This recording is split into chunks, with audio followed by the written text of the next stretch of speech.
museum finalized the route. The Euler Codex is moving to a military complex tomorrow, but that means we only have tonight to steal it before the collector doesn't pay our $8 million. And we only have 12 minutes before the guard shift ends. Not 10, not 15, but 12. Which means we need to break into the gallery floor in under 90 seconds. The inventor of the vault was a calculus professor, meaning every single calculus skill we've learned until this moment in our lives is important. If we don't walk in before the grid resets, we walk into a trap. Yes, but the security is very intricate. Calculus and geometry is going to be what dictates our survival. Look at this. You brought a textbook. Wait, but you guys have to understand that the backup grid is entirely analog, which means we're gonna have to face it face on. Are you guys ready to do that? Guys, it's time. Let's get this party started. Yeah. So now that we have the logistics all figured out, we need to ensure that we have someone here working to make sure that all of the details go accordingly. I'll stay here while you guys go into the mission room. Okay, sounds good. That's good. Let's go.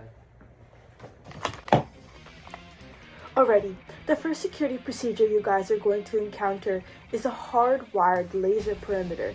This isn't a standard commercial install.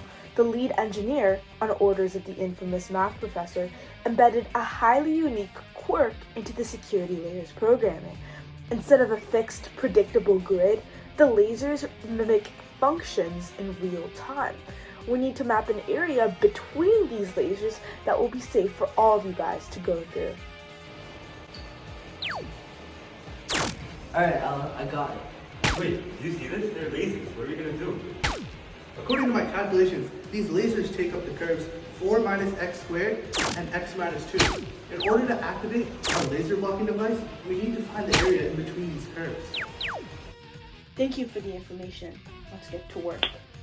If the lasers mimic the functions y equals 4 minus x squared and y equals x minus 2, and to account for the vertical height of Jace, Marcus, and Reed, y equals x plus 2, then we can see that the room layout really follows a graph. We have y equals x plus 2, y equals 4 minus x squared. In order for Jace, Marcus, and Reed to successfully get through the lasers, they need to go through this area over here. How do I find it? Well, we know that we can find when the intersections of these two functions by setting them equal together. That's just calculus 101. And if we factor, we know that x squared plus x minus 2 equals 0, and x plus 2, x minus 1 is equal to 0. This means that x equals negative 2 and x equals 1 are the both points where both of the graphs or both of the lasers are intersecting. So this is negative 2 and this is 1. Now that we found this, we can find the area by integrating within these bounds. We know that the top function is y equals 4 minus x squared. And we know the bottom one is y equals x plus 2.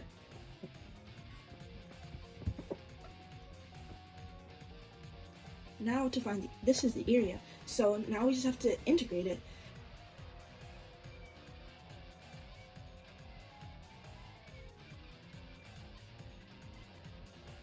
Nine over 2. That's the answer. 9 over 2 square units. That's the area that they need to go through in order to pass through the lasers quickly. It's 9 over 2. Got it. We're activating the device. Wait,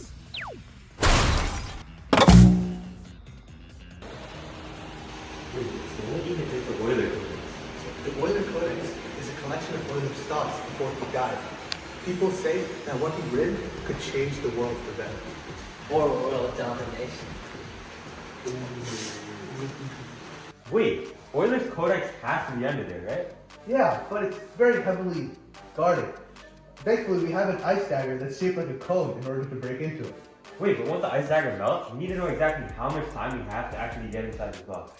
Well, the size of the ice dagger makes it so that its radius is exactly half of its height. And according to your calculations, it looks like the height's around 4 centimeters and it's decreasing at a rate of 2 centimeters cubed per minute.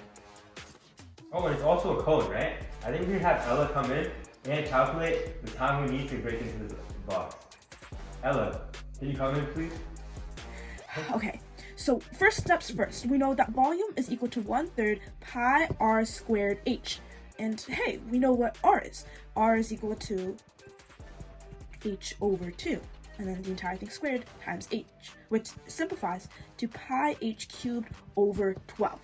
Okay, now to find the rate at which the volume is decreasing. So we know that dv dt is going to be equal to the derivative of this, which is 3h squared pi over 12, times the derivative of h, which is dh dt. And this simplifies to pi h squared over 4 times dh dt. Now that we know that dv dt is equal to negative 2 centimeters per minute, we know that we can set this equal to it to find dh dt. Let me plug in 4 for the height, because we know that it started off as 4 times dh dt. And that means dh dt is equal to, if my math is right, negative 1 over 2 pi centimeters per minute. So now we know that this is the rate at which the height is decreasing. To find the total melting time, we first need to find the total volume. And we know the volume at the start is going to be pi times 4 cubed over 12, which is 16 pi over 3. To find the time that it'll take to melt, all we have to do next is take the current volume over the rate at which it's decreasing. So we're going to do 16 pi over 3 all over 2. And this gives us 8 pi over 3, or approximately 8.38 minutes. Guys, you're only going to have this much time left to complete the mission. Hurry it up. Let's go. Thanks, Ella. Wait, we have 8.4 minutes to break this block open. Alright, I better go quickly then.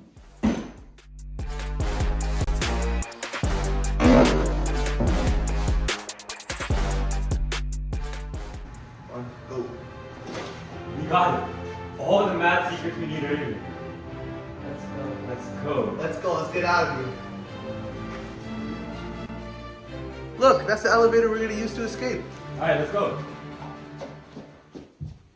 Wait, why is it not working? Bro, what happened?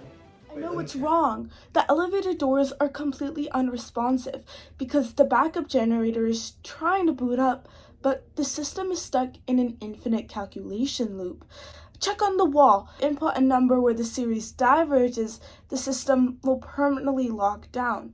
You need to find the exact safe range of values of x where the system stabilizes. This one is on you guys. Okay, so in order to find the interval of convergence, I'll use the ratio test. I'll look at the absolute value of the ratio between consecutive terms.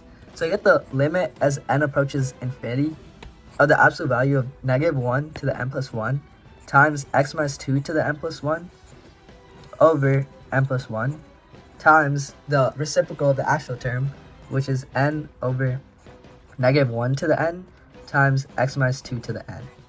And if we simplify this, we can cancel out the x minus 2 terms to just get the limit as n approaches infinity of x minus 2 in absolute value bars times this just becomes negative 1, so I can put in negative 1, but that'll cancel with the absolute value bars, and then this times n over n plus 1, and when n approaches infinity, the n over n plus 1 becomes 1, so we just get x minus 2, so the absolute value of x minus 2 is less than 1, right? And then we can simplify this to find the interval of convergence to get negative 1 is less than x minus 2 is less than 1, and then we get 1 is less than x is less than 3, which is the interval of convergence, but then we have to test our endpoints. At x equals 1, we can sub it into the original series from n equals 1 to infinity of negative 1 to the n times 1 minus 2, because we subbed in 1 for x, to the n over n, and this simplifies to n equals 1 to infinity of negative 1 to the n times negative 1 to the n over n, which is just n equals 1 to infinity of 1 over n, which is just a harmonic series which diverges, so we can say x equals 1 is not included.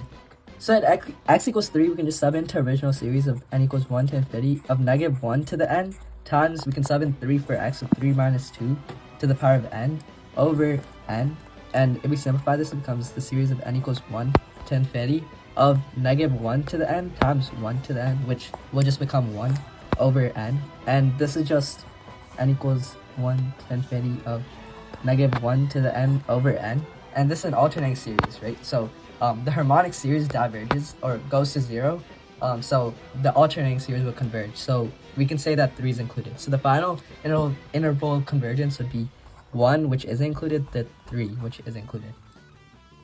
Oh wait, I think I got it. The interval of convergence is from 1 to 3, with 3 inclusive. Alright, perfect. Then let's go and plug it in. Wait, what'd you say? To plug it in. No.